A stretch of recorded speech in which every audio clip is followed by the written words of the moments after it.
I'm Kelly Mitchell, and this is Women on Wine TV, a show designed to help women put their best self forward in business and wine. Each week, we showcase what's in our glass along with comprehensive tips for beautiful breakthroughs in life, wine, and work. We bring in the best and the brightest in entrepreneurs to help you enjoy your complete lifestyle and to help you rule your world. Joining me is my partner in wine, Deborah Trapin. Welcome to the show, Deborah. Thank you very much, darling. How are you? I'm fabulous, darling. It's so good to see you again. And today's episode, number 90, the magical mystery tour of S in the land of wine tasting. There are so many aspects of wine tasting, wine experiences, and wine in general. So many mysteries and so much more. The most important aspect of wine is your personal enjoyment of it. Knowing what you're tasting gives you insights others do not necessarily have, and doing it right brings so much more enjoyment out of it. Today, we're exploring the land of the S's, the aspects of tasting wine. We believe to enjoy wine to its fullest, it's important to have a solid foundation of the elements of tasting wine. Not only will you squeeze more dollars out of enjoyment of each tasting and or bottle, but you will find a new appreciation for that delectable nectar that crosses your lips. Today we begin with a quote: "Accept what life offers you and try to drink from every cup. All wine should be tasted, some should only be sipped, but with others, drink the whole bottle." That's from Paulo Coelho. I so love that. And so our word for this show is taste. That's going to be dangerous. Oh no. Right? Yes. Oh my goodness. Okay, and I know, Deborah, you're going to begin the lesson of S's. Well, first I'd love to share with you what's in my glass. Oh, did I just skip right over that? Yes, we want to taste what's in our glasses. But well, I'll talk about my problem when I get to my wine. I've already come up with a solution. So please take it away, Deborah. What is in your glass, darling? So today I have a Robert Ramsay Counois. Love This is traditionally a Rhone blending grape, but this winery, as I've talked about on past shows, is really passionate about making pure Rhones. And what I love about this wine is that it is incredibly drinkable on its own for a red. And it is wonderful with everything from a super fancy steak to a burger. Like, just, it has one of those personalities that can just go with a little bit of everything. So that's what I pair it with. It really, anything red meat related is Counoise. And they are robertramsaysellers.com. They're not super social on social media yet, but I am hoping that we inspire them to do a little bit more communicating with us. Awesome. Awesome. Okay. And for me, what's in my glass today is Reserve Lot 21 Chardonnay. This is a 2011 from the Russian River Valley. And I'm not going to keep the bottle on too long, and I'll tell you why. So the wine itself actually is quite nice. It's very citrusy on the nose. And it's got a mildly oaky finish, really mild though. I would say it's probably one of the lightest Chardonnays I've had in recent memory. I don't say history because my memory is short, but the reason, and pairing it, I would say it's great for, sitting out in the backyard on a hot day, or enjoying a really light hors d'oeuvre or meal. It's not for heavy stuff. It just doesn't have enough oomph to stand up, but definitely light and enjoyable. The reason I'm not really highlighting the wine is because we can't find the winery that it's bottled at. So there's a name of a winery. I did searches everywhere. I'm not sure if this mystery wine does not have a mobile site because, as we all know, the Google rules changed. So if you did bottle Reserve Lot 21, please make sure that your website is mobile friendly because Google's not liking you very much. And that's Verbal my, random strikes. right? That's my story and I'm sticking to it. That is So awesome. too funny, too funny. And I've been seeing Robert Ramsey around a little bit on social. And I don't know if they're the Instagram likers or what, but I have been seeing them a teeny bit. Yeah, you might be seeing them maybe on Facebook, but they're amazing people and super social in person. And in the tasting room, it's just a fantastic experience. Leslie's amazing in Woodinville. They don't have a Twitter account. They're just not super active there. I do think eventually they will become that, one of the leaders in the space. I think right now they're just focused on making fabulous wine. We love when they focus on fabulous wine.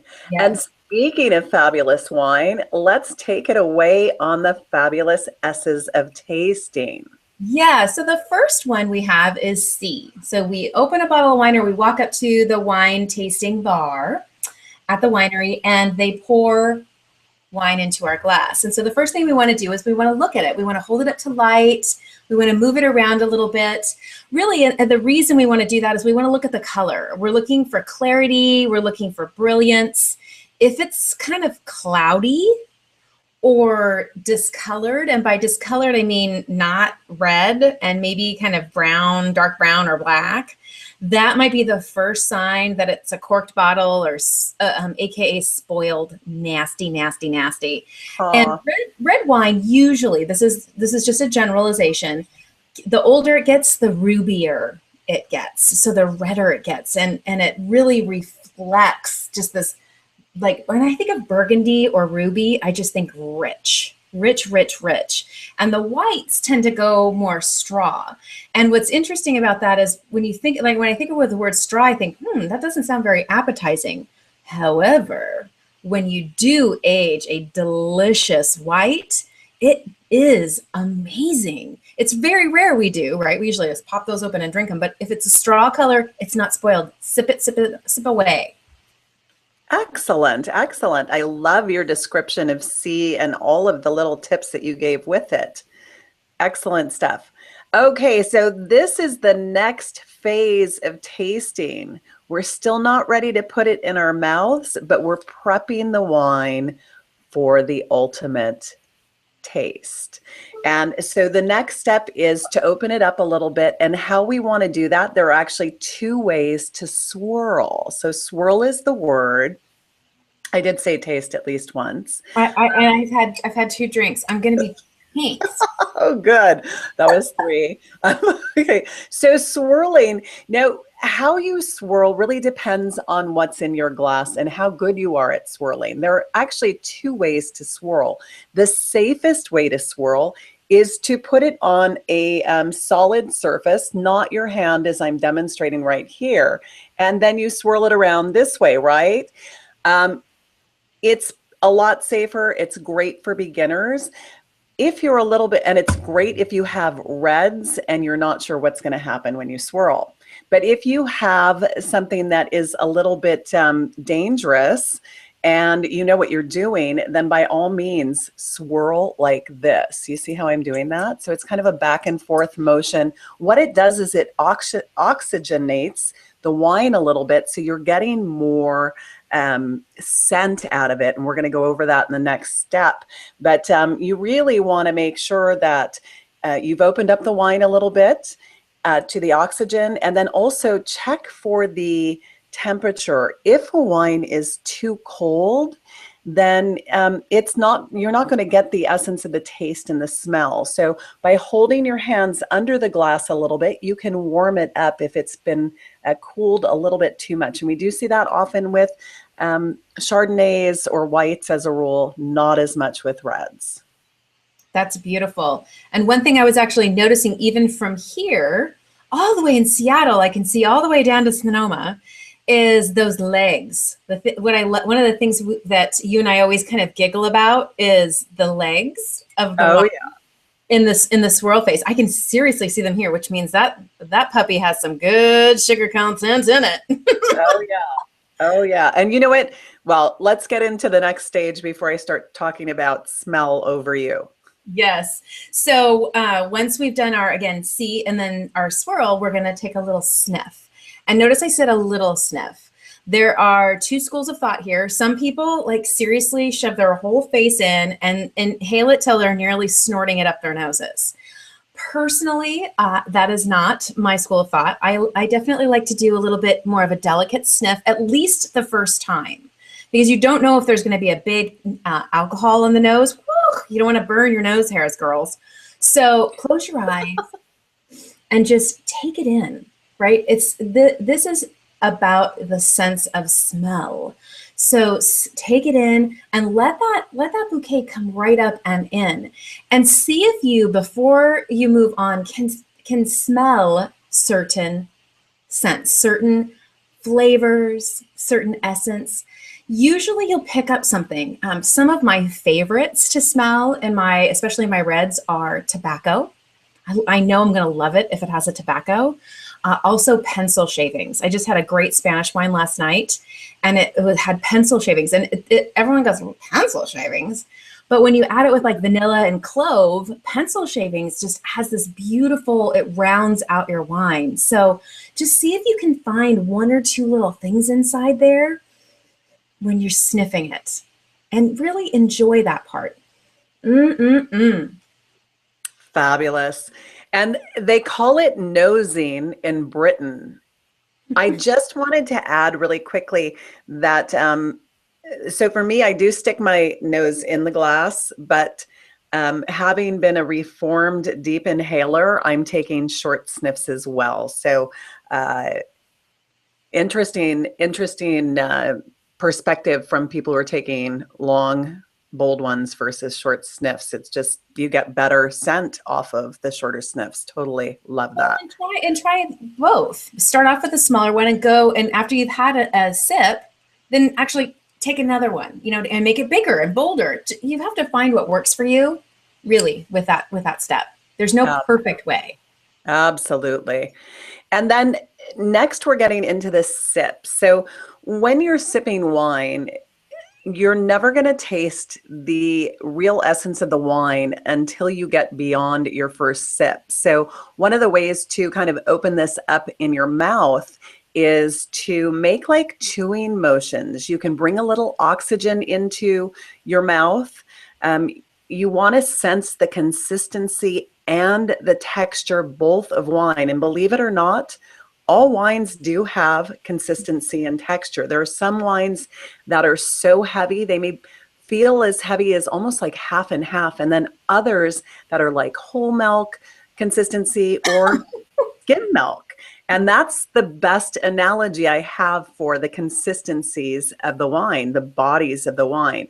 You want to continue to smell it. And this sounds weird, while it's in your mouth. So bringing a little bit of oxygen, mixing it, letting it mix with your saliva, and by it mixing with your saliva and getting a little bit warm, it actually releases compounds that go back up through your nose and send flash information back to your brain. Now, this is really technical. Oh, I love it. I found this stat fascinating.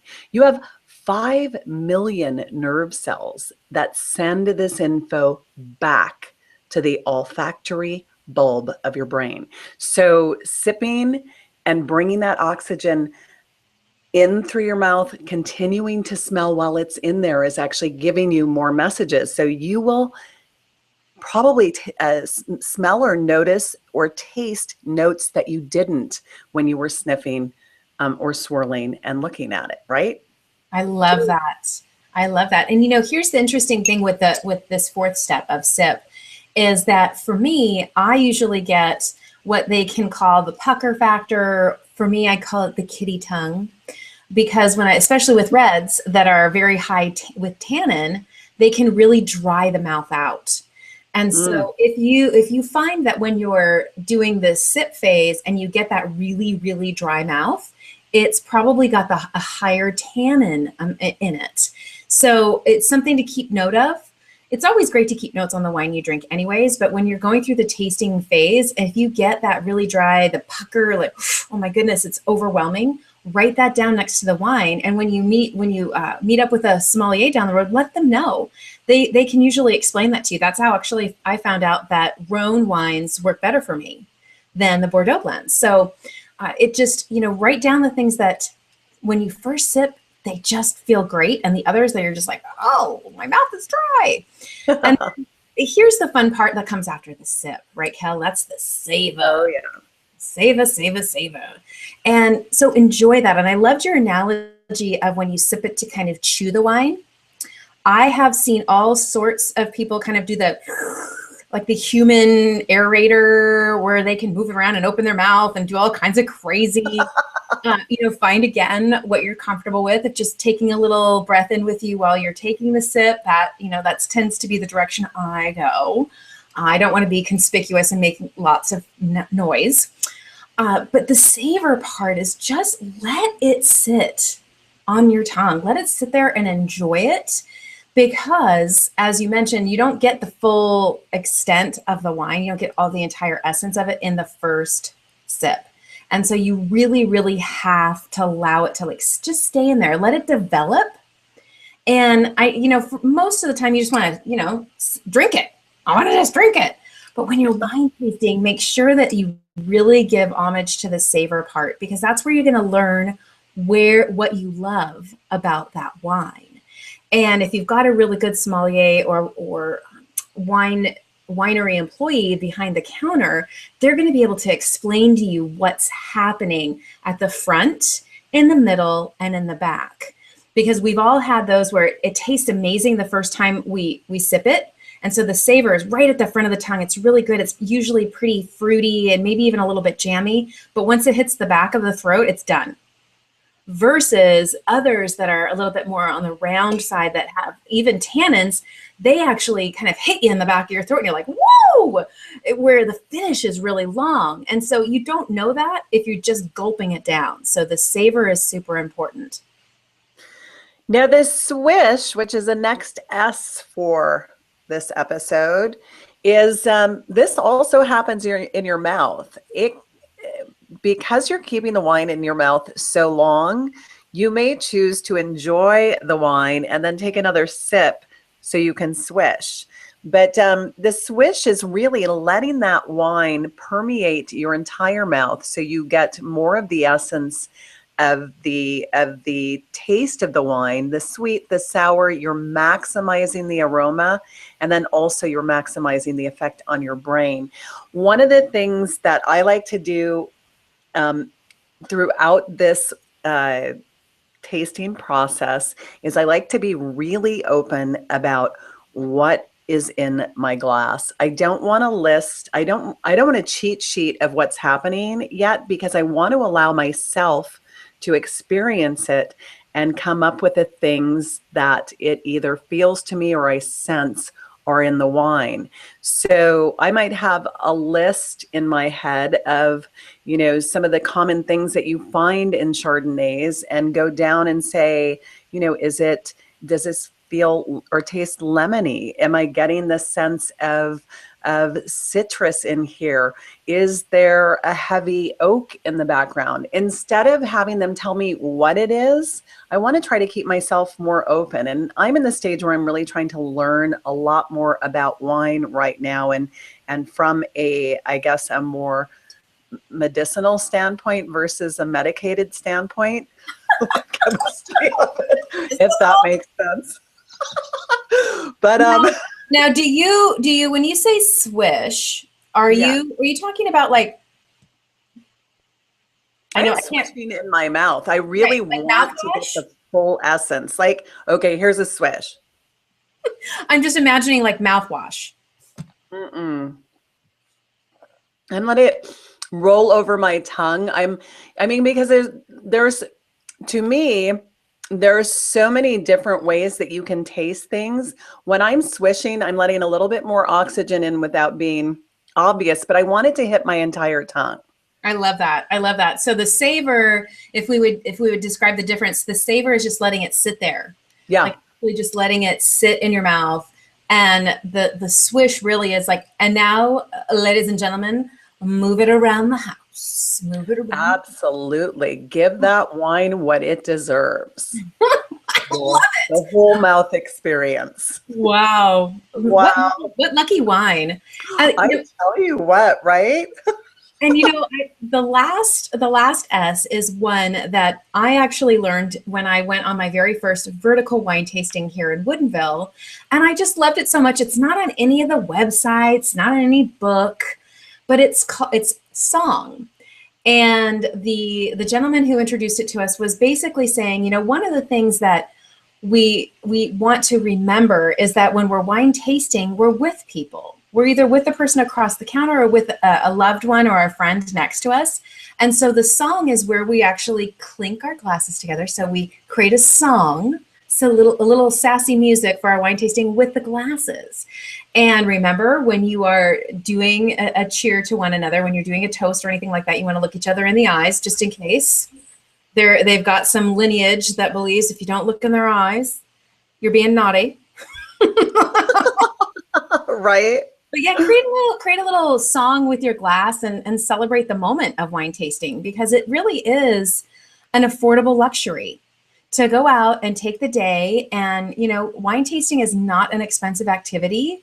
So enjoy it, again, savor it, and really understand this is a luxurious moment you're in. So celebrate it.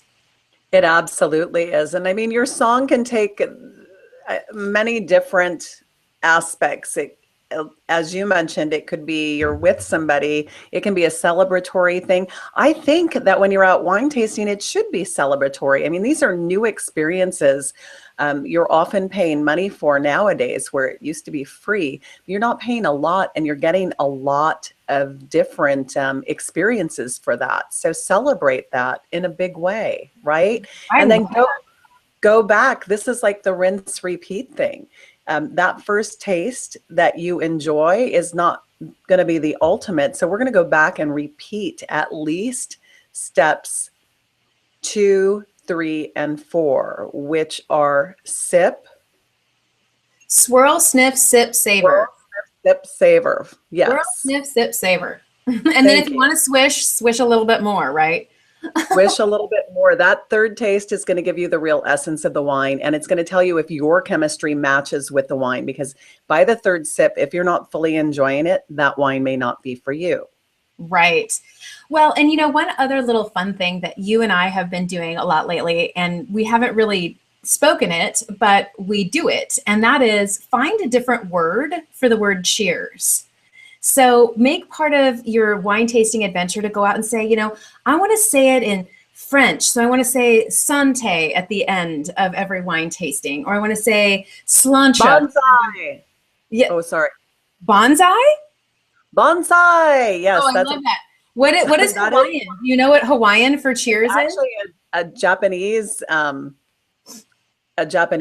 toast. Oh yeah, bonsai is. I mean, do you know what the Hawaiian version is? Okole maluna. That means bottoms up. I love that. I love that.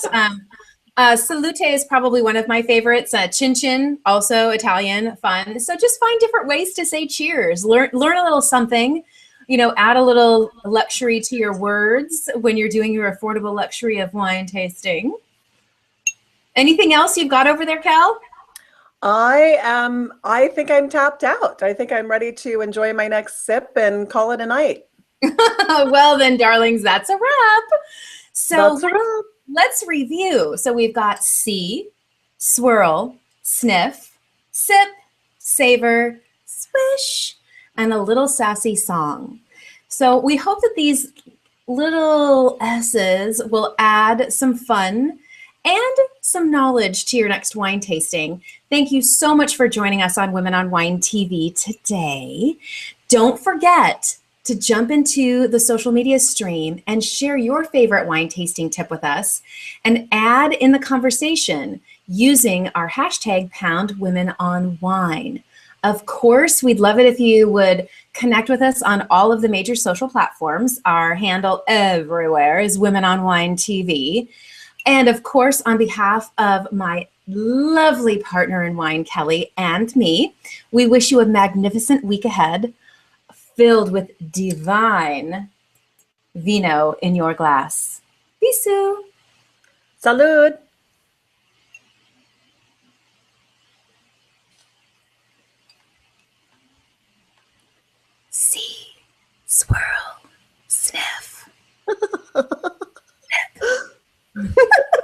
we're